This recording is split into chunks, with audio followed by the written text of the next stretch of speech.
Welcome back. You may recall last year we reported on the Trump administration's decision to limit the number of refugees entering the United States. That number was set at 7,500, a significant cut from the Biden era. In addition, the administration is prioritizing white South Africans for admission, a group it says faces persecution at home, something the South African government disputes. Well, now an investigation from the Free Press shows many of those white South Africans, also known as Afrikaners, are barely scraping by because of what they say are failures in U.S. government systems. Madeleine Rowley is an investigative reporter for the Free Press, and she joins us now from Virginia to talk about this. And we should note the Free Press and CBS News share a parent company in Paramount, Skydance. Madeleine, good morning. Talk to us about the conditions some of these refugees say they are experiencing, because the administration made it seem as if they were being prioritized. They are a special group. Good morning. Thanks so much for having me on. Yes, I spoke to 10 South African refugees who told me that, they came to the U.S. hoping for a better life, a better situation, just as other refugees.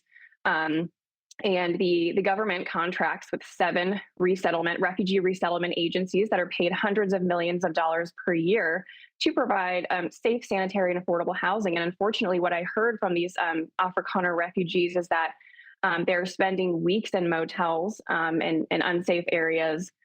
They're being offered housing that is full of mold, apartments that are full of mold in expensive areas. So each refugee is allotted $2,000, and all of that has been going to rent. So they're really left with nothing. And these agencies are supposed to help them apply to jobs, obtain temporary benefits such as SNAP and Medicaid, and basically other people from the community, like neighbors, are having to step in because they just, in some cases, can't even get a hold of their resettlement agencies. And Madeleine, what jumps out to me about what you're saying is we have this almost split screen between what you're describing their life is like now and how they looked in May of 2025 when they were being welcomed here. They were holding American flags. They had smiles on their faces. When you asked refugee groups about these issues with the resettlement process, what are they telling you? How common is this? Well, from what I could tell, there is an entire network of people as they come. People I spoke to came as soon as 2 weeks ago. And what they do is, they have a network through social media groups and WhatsApp, and they're all realizing, oh no, I'm stuck in this hotel. I only have a certain amount of food. They don't have transportation. They don't have the right clothing. I talked to 3 refugees who are in Detroit. It's very cold there. They do not have coats. So they're realizing that they really feel alone. So I think with that original group, now we're sort of seeing, I think so far over 1,600 Afrikaner refugees have come, and now we're seeing sort of the cracks in the system here when it comes to how these resettlement agencies work. They have regional offices all throughout the United States where the money from the federal government trickles down.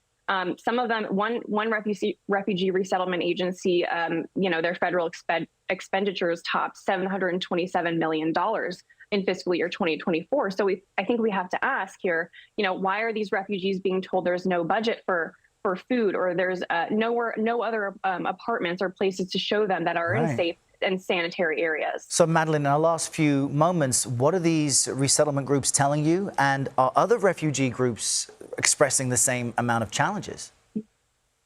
Well, I think that's one of the questions that my reporting for the Free Press raises. I spoke to the neighbor of one Afrikaner family who was resettled in North Carolina. And the neighbor told me, she's been helping this family. She gave them air mattresses, pillows. She spent $300 of her own money to help this family. And she told me that previously there was a family from Afghanistan, a refugee family from Afghanistan, who was living in this rental home, and they experienced the same challenges. So I think this really raises the question. The majority of Afrikaners, a lot of Afrikaners do speak English. It's not their first language, and not all of them here speak English. But I think this raises the question as to whether or not other refugees that are going through this refugee resettlement system are experiencing the same thing. And this is sort of the first time that we're hearing about it.